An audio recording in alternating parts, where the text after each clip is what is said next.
என்னோட பேர் வந்து கிருபா. நான் வக்கீல் படிச்சிருக்கேன். இப்போ தான் 5 இயர்ஸ் பிஎல்எல்பி முடிச்சிருக்கேன்.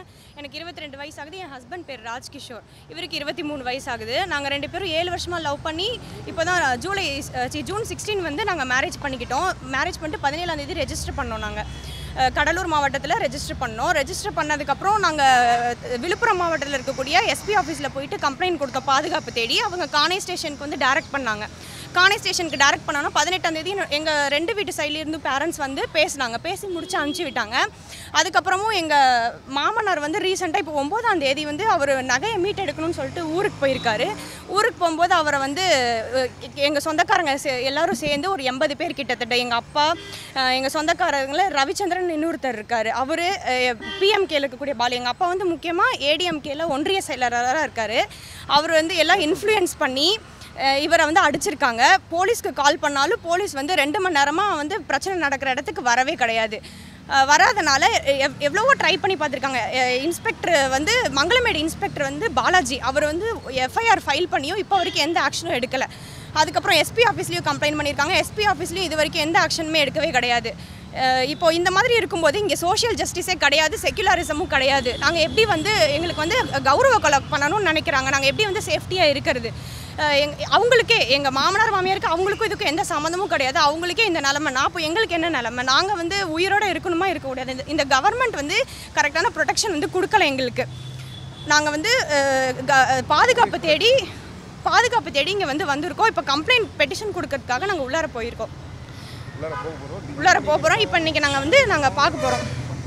மிரட்டுற விதமாக என்னென்ன வார்த்தைகள்? மிரட்டுற விதமாக ஆடியோ ரெக்கார்டிங் எல்லாமே இருக்குது. எங்கள் மாமனார்கிட்ட வந்து ஃபோன் பண்ணி ஆடியோ ரெக்கார்டிங் வந்து நாங்கள் பென்ட்ரைவில் பதிவு பண்ணி வச்சுருக்கோம். அவங்க வந்து ஃபோன் பண்ணி இந்த மாதிரி நீ என்னைக்கு இருந்தாலும் ஊருக்கு வந்து தானே ஆகணும், உன் பையனை வந்து எங்கள் ஆளுங்க பைக்கை விட்டு தூக்கிடுவாங்க, அடிச்சிருவாங்க. எங்கள் மாமியாரை முக்கியமாக வந்து அந்த பிரச்சனை நடக்கும்போது ஆம்புலன்ஸ் மாமனாரையும் மாமியாரையும் ஆம்புலன்ஸில் கூட ஏற்ற விடாமல் பிரச்சனை பண்ணியிருக்காங்க. அவருக்கு மண்டையில் அடிபட்டு பெரம்பலூர் ஜிஹெச்சில் அட்மிட் ஆகிட்டு ஒன் வீக்காக அங்கே ஹாஸ்பிட்டலில் இருந்திருக்காங்க. 1 வீக்காகி இப்போ என்ன 13 நாள் ஆச்சு கம்ப்ளைண்ட் கொடுத்து. இது வரைக்கும் ஒரு ஆக்ஷன் கூட அங்கே எடுக்க கிடையாது. கம்ப்ளைண்ட் வந்து இல்லை, எங்கள் முக்கியமாக அங்கே அவரை தாக்குன ஒரு 5 பேர் மேலே கம்ப்ளைண்ட் கொடுத்துருக்காங்க. எங்கள் அப்பா, எங்கள் சொந்தக்காரங்களில் ரவிச்சந்திரன் ஒருத்தர். எங்கள் அப்பா பேர் ரவிச்சந்திரன், அவர் பேரும் ரவிச்சந்திரன் தான். எங்கள் அப்பா வந்து ஏடிஎம்கேல ஒன்றிய செயலாளராக இருக்கார்.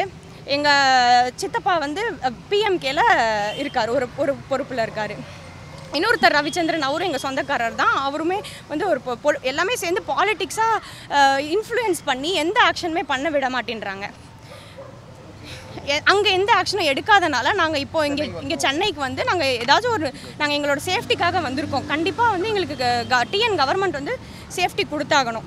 சேஃப்டி கொடுக்கலன்னா நாங்கள் எங்கே போகிறது? தமிழ்நாட்டில் இருக்கோம், நாங்கள் எங்கே போக முடியும்? இப்போ நீங்கள் உள்ளே போய் கம்ப்ளைண்ட் கொடுத்தீங்க இல்லையா? இன்னும் கொடுக்கல, இனிமேல் தான் கொடுக்க போகிறோம். ஸோ இப்போ இதில் மேற்கொண்டு அவங்க அட்டாக் பண்ண சிச்சுவேஷன் உங்களுக்கு ஏதாவது அச்சுறுத்தல், உங்களை வந்து தாக்குனது? எங்களுக்கு வந்து வேறு ஜாதின்றதால அவங்க வீட்டில் வந்து ஏற்றுக்கல. எங்களோட குடும்பம் வந்து அங்கே ஒரு குடும்பம் தான், இவங்களோட குடும்பம் வந்து நிறைய பேர் இருக்காங்க. அதனால் வந்து நீ எப்படி வந்து தாக்கலாம், நீ எப்படி வந்து லவ் பண்ணி கூட்டு போகலாம் அப்படின்ற மாதிரி மிரட்டுறாங்க. அதனால் எங்களுக்கு பாதுகாப்பு வேணும்.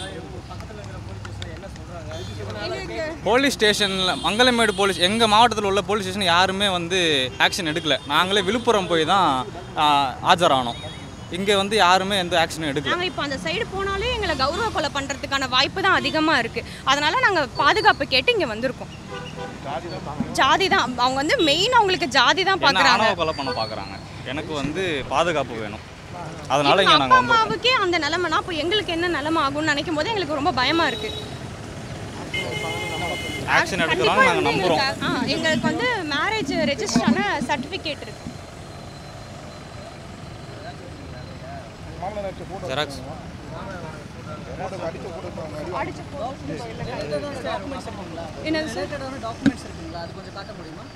இவங்க பாருங்க, ஆடியோ ரெக்கார்ட் பண்ண எவிடன்ஸ் இருக்குது. நாங்கள் அங்கே பெட்டிஷனும் கொடுத்துருக்கோம்.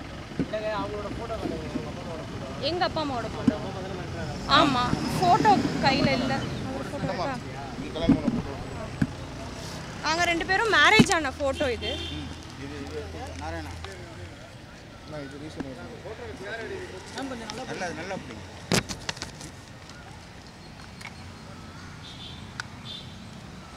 அவங்க அப்பா அம்மா கூட ஃபோட்டோ அந்த ரவிச்சந்திரன் அவர்கிட்ட உங்கள் அப்பா கூட கொடுப்போம்.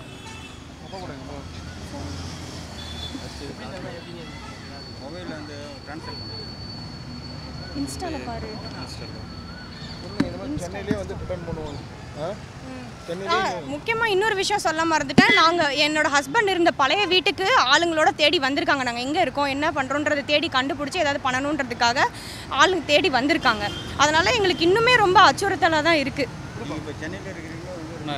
இவர் தான் அந்த சைடில் இருக்கிறவர். இல்லை இல்லை அது வந்து இல்லை அதுக்காகல தேடி வந்திருக்காங்கன்னா அது சொன்னால் இன்னும் எங்களுக்கு பிரச்சனை தாங்க வரும்.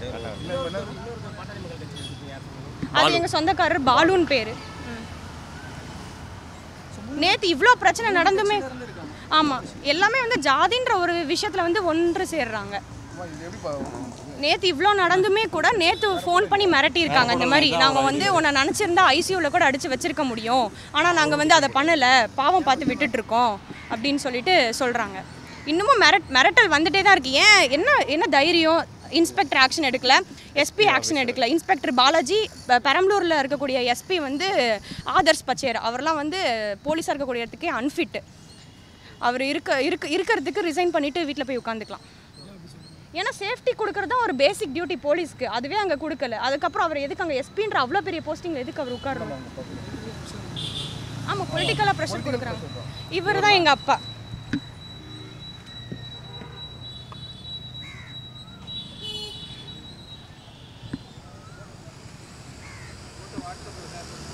வாட்ஸ்அப்பில் தெரியாது.